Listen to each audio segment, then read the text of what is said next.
तिच्या परवानगी शिवाय संतोष भाऊ नावाचं ह्या जुन्नरच्या मातीमधलं एक वादळ आणि कट्टर शिवभक्त आणि शिवसैनिक हरपला.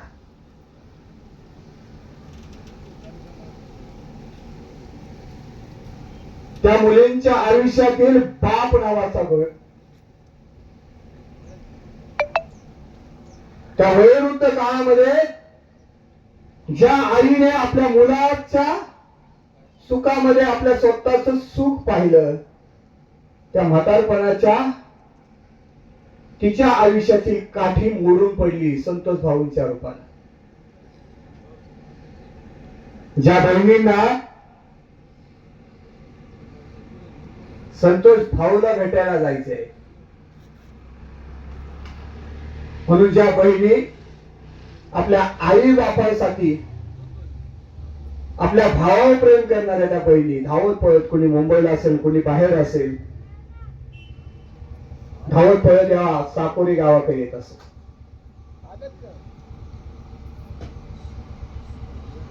त्यांच्या आयुष्यातलं दुःख आहे. आणि मुलगा मरण पावल्यानंतर बापाचं निधन होत आहे. बापही आधार सोडतोय. त्या आईच्या कपाळावरचं कुंकू सुद्धा पुसलं जात आहे. आणि कमी वयामध्येच बाबा करण सारख्या मुलावर आज जबाबदारीचं ओझ बाप देऊन जातोय.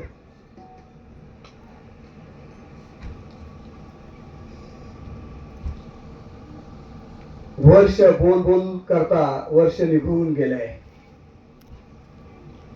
या जाग्यावर भारतरत्न डॉक्टर बाबासाहेब आंबेडकर यांची जयंती करणारे संतोष भाऊ आता आम्हाला कुठे दिसत नाही. वाघासारखा छातीचा धाड्या वाघ बलाढ्य शरीरवृष्टी असणारा संतोष भाऊ आज पडद्याच्या आड गेला.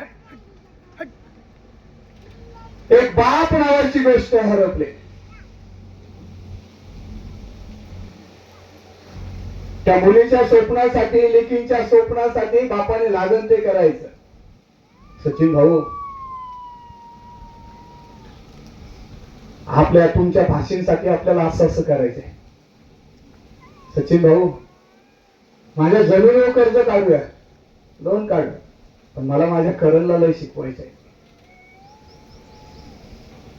पण गाड्यांचा व्यवसाय करायचा, मुंबईहून गाडी घेऊन यायची. नशिबाने नाही साथ द्यायची. नशिबाने साथ नाही दिली ना, पुन्हा तो बाप कर्ज बाजारी व्हायचा आणि आपल्या लेकींका पाहायचा, आपल्या पत्नीका पाहायचा, आपल्या आईका पाहायचा आणि पुन्हा जगायचा प्रयत्न करायचा.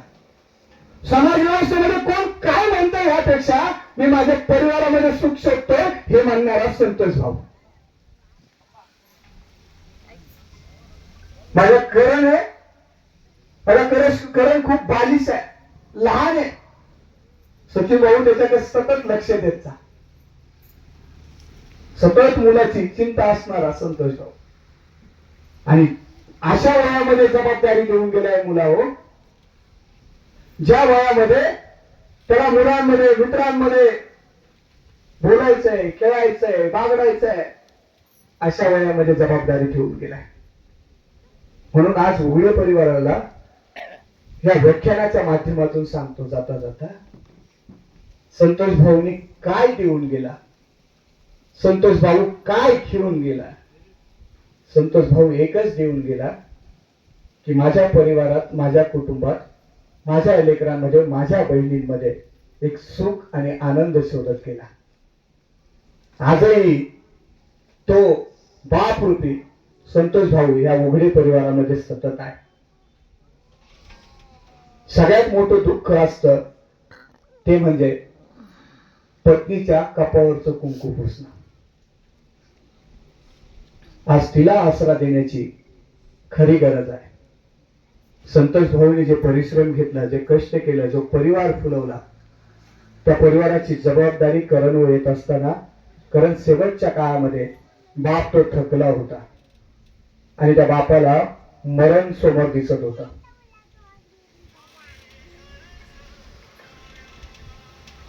आपल्या पत्नीला पाहून तो बाप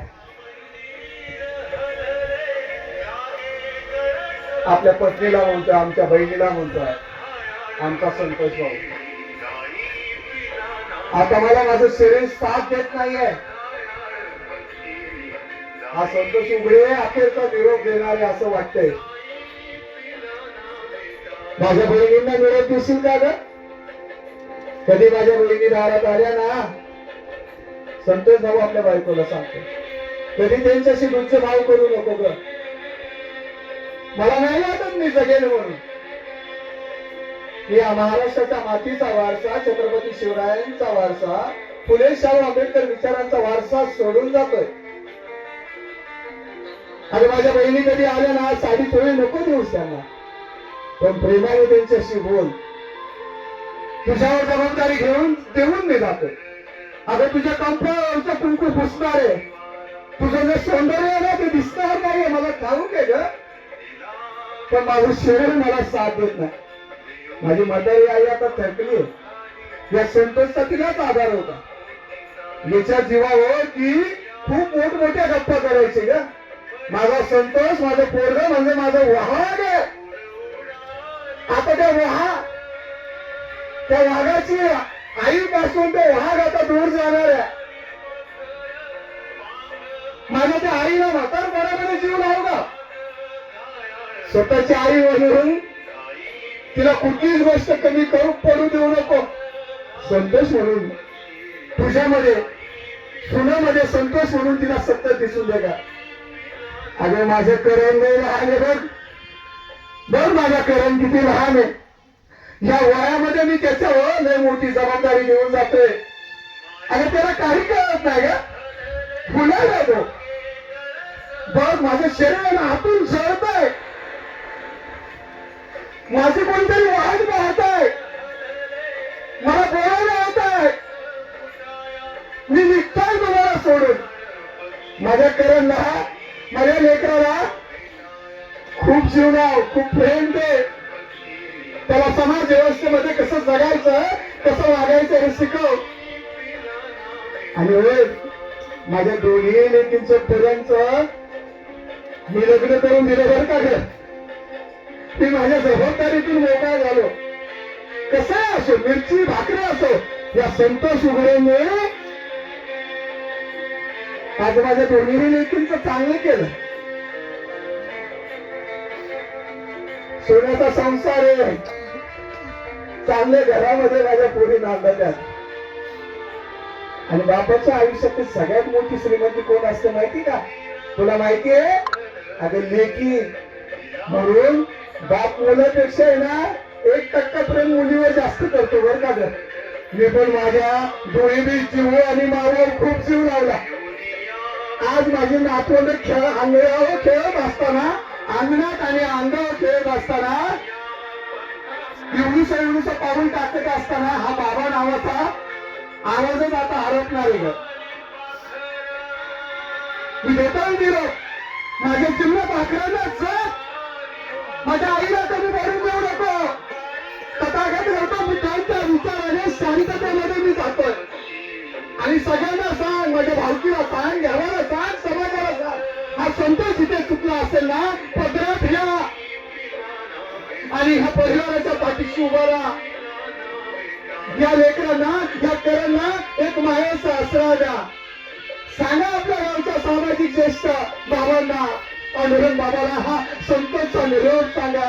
करणच्या पाठीशी उभा राहा. देशमुख साहेबांना सांगा, साहेब या म्हाताऱ्या आईच्या आयुष्याची काठी बनण्यासाठी तुम्ही सदैव उभा राहा. घंट्या तुमच्या विचारातून या परिवाराला सतत मायाची होप देत जा. आतिश काका, काही मनामध्ये द्वेष असला तर बाजूला ठेवून या परिवाराला मायाचं प्रेम द्या. रामचंद्र दादा आणि श्रीधर दादा, तुम्ही भाऊ ना. या संतोषची तुम्हाला एक हात आहे. ज्या आईच्या उदरामध्ये तुम्ही जन्म घेतला ना, जिने 9 महिने 9 दिवस गर्भामध्ये ठेवलं ना, रामचंद्र आणि श्रीधर, अरे एका मातीमध्ये, काळ्या मातीमध्ये रांगले, बागडले, खेळ. आज त्याच संतची विनंती आहे, पुन्हा त्या मायेचा पाजर फुटून द्या आणि घराला घर पण द्या आणि माणसाला माणूसपणा देणारा देवपणा देणारा तथागतांचा विचार, धर्माचा मार्ग म्हणजे आई बाप. त्या आई बापांच्या स्वप्नातून मी संतोष सांगतो, श्रीधर काका माझ्या चुलत्याला, माझ्या या चिमण्या बाबतीत लक्ष द्या. अशोक काका तुम्हालाही संतोष सांगतोय, तुमचा पुतणा दिलीप भाऊ, मनुष्य हा चुकीचा पुतळा असतो आणि ज्या माणसाकडून चूक होत नाही तो मनुष्य नाही आहे. आणि असा या भूतलावर बाबा मनुष्य जन्माला येणार नाही की ज्याच्याकडून चूक होत नाही आहे.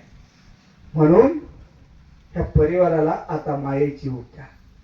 करंच्या बोटाला धरून खूप मोठी जबाबदारी आज संतोष दादांनी आज आमच्या भाषाच्या करंच्या अंगावर ठेवलेली आहे. आई बाप काय असतो ना, एकदा स्वप्न विधानालयामध्ये या. तुमच्या समोर बसणारी ती माझी लेकर आहे. तो खुर्चीवर बसणारा स्वराज, प्रेम, लोभ, माया. मी सुरुवातीला सांगितलं ना, जन्म आणि जीव.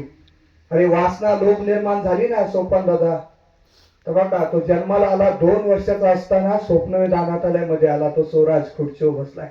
शरीरातला कुठलाच पार्ट हलत नव्हता. का? तर प्रेमातून त्याला पाडण्याचा प्रयत्न केला गेला. पती मरण पावल्यानंतर मुलगाही नको म्हणून त्याला संपवण्याचा प्रयत्न केला. देव तारी त्याला कोण मारी, त्याचा जन्म झाला. पण त्याचा परिणाम